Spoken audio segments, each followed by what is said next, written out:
Hi guys, what's up and welcome to my YouTube channel. You know who it is, it's your boy Ayomide.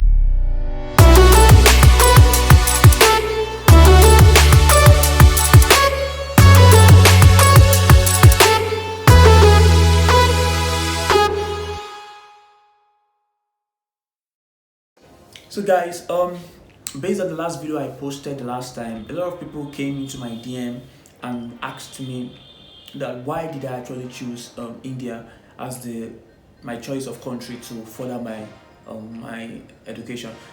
And I've seen that most of the people asking the questions are Africans.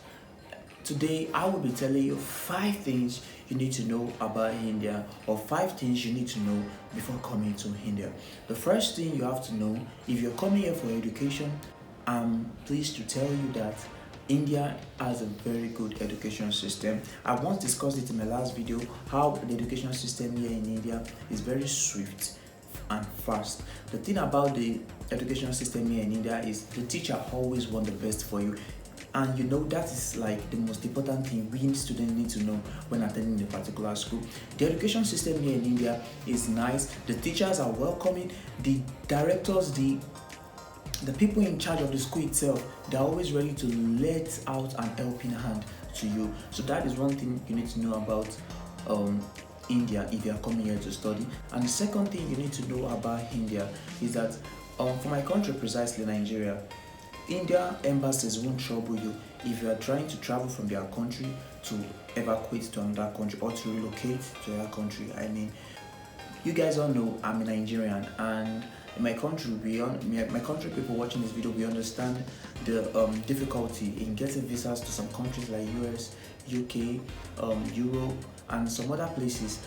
We all know the difficulty in getting visa, but here in India, once you finish your studies here, particularly your bachelor's, and you want to further your master's in a probably an European country or an American country or an Australian country, if you are planning to actually further your masters in countries like that, the embassies here in India are always ready to help you.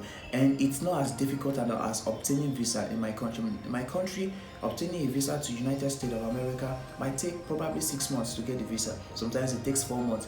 But if you travel here in India, you finish your studies and you direct yourself to the embassy and apply for a visa to United States of America. I'm using United States of America as an example, and you apply for a visa to United States of America there, you will get your visa in less than 2 weeks. It is something I have witnessed among my friends who have actually left India to better countries. So if you are actually planning to actually come here to study probably a diploma course or a bachelor course, and your main aim is to actually go to another country to further, you can actually use India as a tunnel. But I would advise you, when you come to India, don't just come and just stay in India for probably like 1 month and go and apply for another country. I won't advise you that way. You should actually come to India to actually do if it can be just a 1 year course or a 2 year course. Just come here and do it. And this is directed to people that have difficulty in getting some country visas in their country. Coming to India here can actually be a help. And the third thing you need to know about India is the cost of living. The cost of living here, it's very affordable compared to other European countries you want to go to study. The cost of living here in India, it's way cheaper than other countries if I want to go and further your studies. Like now, 1,000 rupees, if I want to change it, okay, let's take it this way. Let me compare the rupees to dollars, and $1 will give you 80 rupees. And when you look at it distinctively, 1,000 rupees, if you just want to cook alone, like you just want to cook your food alone, 1,000 rupees to 2,000 rupees is enough for you. It's actually enough for you in a month. $10 is actually equivalent to 800 rupees, and trust me, $20 is enough for you to feed in a month in India. That is if you are cooking. So if you look at it distinctively, dollars to rupees is 80 rupees to $1. So looking at it distinctively, we can really understand that the cost of feeding here in a month is $20 is okay for you. In a month, you can actually feed on $20, and if you are cooking. But if you are more of a person who is eating outside, probably the McDonald's and the likes, you actually need, you have to spend more. Probably you might actually spend close to $50 per month. But if you're a person that actually cooks, $20, even $10 can be enough for you in a month. Then looking at it in the accommodation area, that's the shelter. The shelter here in India, it's quite cheap. But compared to my country, I think my own country is cheaper. But looking at the value for money they give you, it's actually better, because now I can actually get a house in a month. I can probably be paying just $30 per month for a particular house. Sometimes I can pay probably $50 per month for a particular house. It depends on the area I'm staying. The cost of the houses here deals with the area. I know people stay in areas in India that are paying just $20 per month for their rent.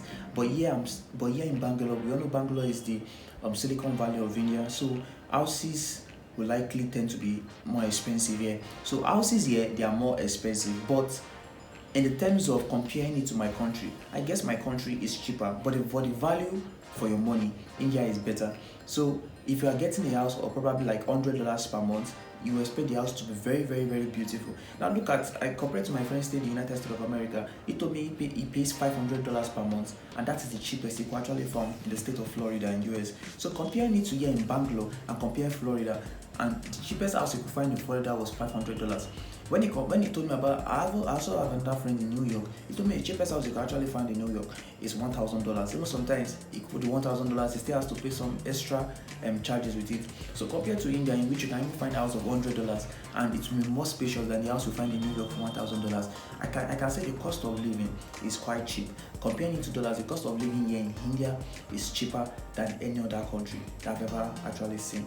My country is cheaper, like I said, but the value for money, I'll actually pick India over my country.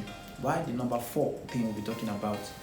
The number four thing, if you are coming to India, you need to know is that India is open to all religions. Like, that is one thing I'm really, really surprised here about the country that accepts lots of religions. Christianity, Islam, any type of the Buddhism, every kind of religion is really accepted. You can actually see a mosque beside a church here. I've not had any crisis of probably religion wars or anything like that. I'm even shocked in the way they celebrate Christianity here. Like, I'm baffled. The Christianity here is much more beautiful and welcoming. Like, the churches here, they are always after your well-being. That is what I would just say. Even the ones that I go to the mosque, they say the same thing. When you go to the mosque, they are always asking, how are you doing? Hope you're fine. They're always checking up on you to see how you are doing. So their religion here is not just open to, the country is not just open to all religions, but the religion itself that they practice it with love. You know, we show a lot of love, they show a lot of care. You could see your pastor, as a Christian I am, you could see a pastor calling you most times every day. You could go to the church. If you don't have your breakfast, the church will give you your breakfast. Probably you don't have your lunch, the church will give you your lunch. I know people will say I'm actually going to church because of food. No, don't say that.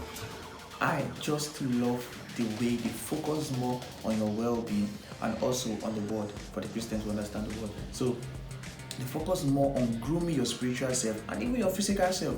That is what the church should actually be all about. Or that's what I feel religion should actually be about. It should not just be about worshiping a particular God or worshiping a deity. It should be about worshiping, building yourself physically and building yourself spiritually, and actually spreading love. That's what I feel religion should be about.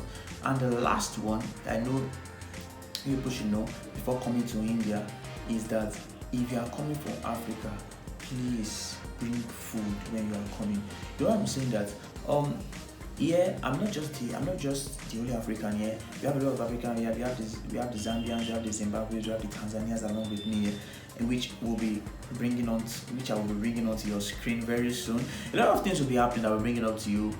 That will bring to you, my viewers, to watch. And also, I would also like you people to give me ideas on what you want me to talk about and also what you don't want me to talk about, so I can actually get more ideas to put out for you guys. I was saying, I talked about the last thing we should know about coming to India is please bring food while coming. Why I'm saying that is because I told you, firstly, I have a lot of Africans here. Apart from me, there are some from the East Africa. Mostly the East African people don't welcome food that are very spicy. So if you are coming from the East Africa, I want you to bring food so that when you come here, you can make food yourself to eat, because you don't find your homemade food here. You don't find your country food here. You can't find your own food here easily. You can't find it easily. So Why coming to India, please bring the, especially East African people don't like spicy food. I am from West Africa. I can deal with their spicy because I told you in like my last video, I said India eats very spicy food, very, very spicy. So if you are not a fan of spicy food, please try and bring your own ingredients from your house. And also there are some people from West Africa too that don't get along with their food here. If you can't get along with your food, it's better you bring your own food when you are coming. And something I always tell you guys too, that I would like you guys to know, is that when you come to a new country, always try to get used to their food. You know, sometimes it's good to try new stuffs. You know, always try to get used to their food, because yes, you might not be there forever, but I feel the food you bring will always finish one day. So always try to get used to their food. And also if you're coming, the charger type here is different. I don't know what the name of the charger is, but it's always a big 3 circles. So you have to buy a charger that can fit into 3 big circles, or better still, you get an extension when you are coming. That's a long charger plug when you are coming. Next video, I will be going out and showing you guys the streets of India, because I know the first video, I told you guys I'm more of an inside kind of person, but I still need to please you, my viewers. On my next video, I will be going out to show you guys the streets of India, what you guys, so how the streets look like, how the people actually communicate with foreigners, and you will also see me showing you some places. I might not show you the whole of Bangalore. You know, I reside in Bangalore. I might not be showing you the whole of Bangalore, but I'll be showing you some specific parts. I will show you their street food. I will show you their street foods. I'll show you basically how the street is. So till my next video, you guys should take care of yourself, and please like, share and subscribe. I'll be seeing you guys in the next video. Do take care. Bye.